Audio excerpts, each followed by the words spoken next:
سخن سخن ونخش في المواضيع على طول. وجوائز الأفضل في إفريقيا.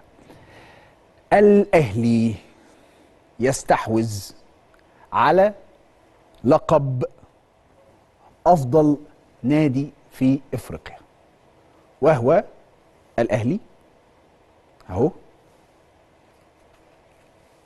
الناحية التانية أهي.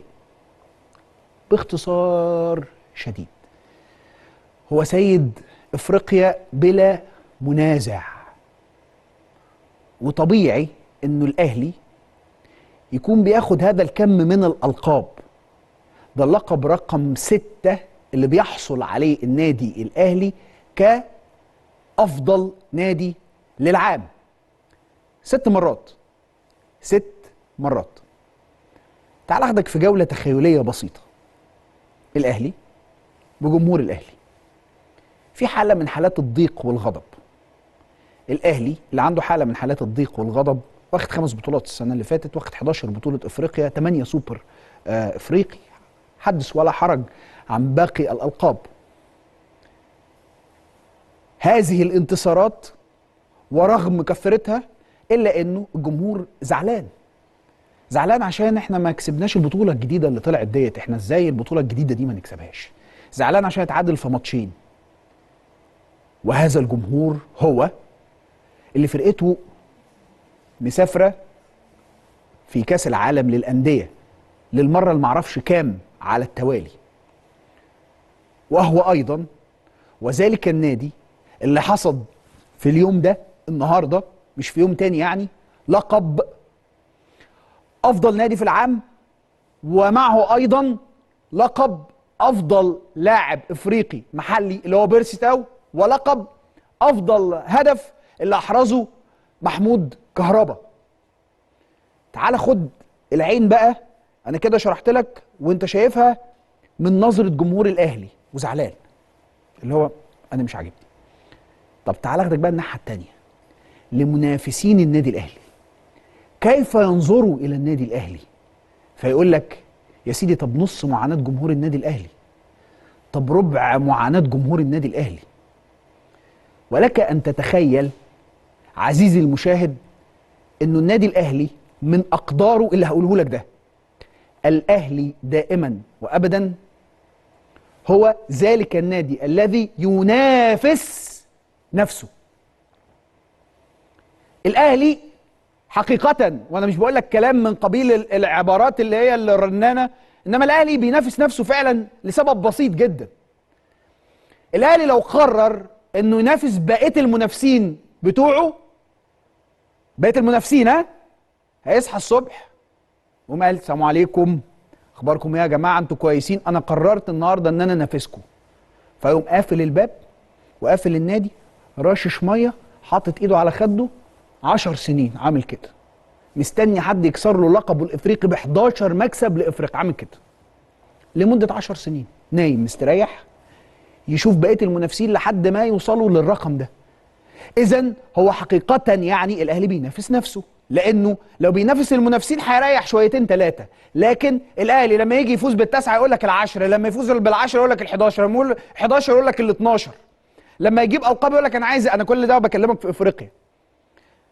فهذا التطلب والتطلع المستمر للأهلي هو جاي من موروث فكري وجد عند جمهور النادي الأهلي وانتقل له بالتبعية، فبقت كل جماهير النادي الأهلي عندها نفس العدوى، وهذه العدوى انتقلت للعيبة، وهذه العدوى بتتنقل للراجل الأجنبي اللي بيجي يمرن أي فرقة للنادي الأهلي في أي وقت في أي عصر من العصور. لذلك هتلاقي في مدربين كتير وقفوا عطلوا. راجل زي بيتسو موسيماني وقف لهم كده في اللي هو نعم، اعمل لكم يا جماعه اكتر من كده. كل البطولات اللي انا جبتها الراجل مش متخيل انه في تطلعات لاكتر من كده. مع هذا الكم من البطولات هو تخيل، وهو حقه انه يتخيل ده، انه لو في اي نادي تاني من الانديه هو هيتعمل له تمثال صغنن على بوابه النادي. لكن لا، ده الاهلي، فالراجل ما ترجمش، واي حد بيجي يخش جوه النادي الاهلي بيقعد فتره لحد ما يتنقل له الموضوع، وان استوعب فبيكمل، فبيعمل حاجات ما حدش عملها زي مانويل جوزيه. الشاهد في الموضوع، الموروث ده سببه ايه؟ او الموروث ده بيوصلك لايه؟ ان اي حد، اي مدير فني عدى قدام سور النادي الاهلي جاب بطوله. اي مدير فني. اقول لك الاكتر من كده كمان وركز فيها كده، ده مش اي مدير فني بس، ده اي لعيب ما لمستش رجليه الملعب اصلا في النادي الاهلي من غير ما ياخد باله، وهو ما بيخشش حتى كمان في التشكيله، اخد بطولات مع النادي الاهلي. في لعيبه كتير ما اخدتهاش في افريقيا. علشان كده لما بنيجي نقول لك الاهلي هو سيد افريقيا، فهو ليس لا من قبيل المبالغه ولا الوصف الزائد عن الحد، هذا هو ما يستحقه الاهلي فعلا. ولما اجي اقول لك الاهلي بابا الشغلانه في افريقيا، فالناس تقول لك يا ابراهيم كل ما الاهلي ما يعمل حاجه تقول لي بابا الشغلانه في افريقيا. ايوه يا سيدي، طب ما هو ده حقيقي، انا كذبت؟ لو انا كذاب قول انا كذاب، ما حصلش. هو مش في ارقام، مش في معطيات؟ اذا ما يحصده النادي الاهلي هو نتاج مشوار طويل. ركز في الموضوع، مشوار طويل يستحقه الاهلي، ومشوار طويل تستحقه جماهير الاهلي بكل ما تحمله الكلمه من معنى. هذا الجمهور المتطلب المتطلع دائما للانجازات وللارقام ولكل شيء في منصات التتويج. انتوا لازم تشكروا النادي الاهلي يا ابراهيم يا فايق، لان لولا النادي الاهلي لم يكن للكرة المصرية اي سمعة خارجية في قارة افريقيا.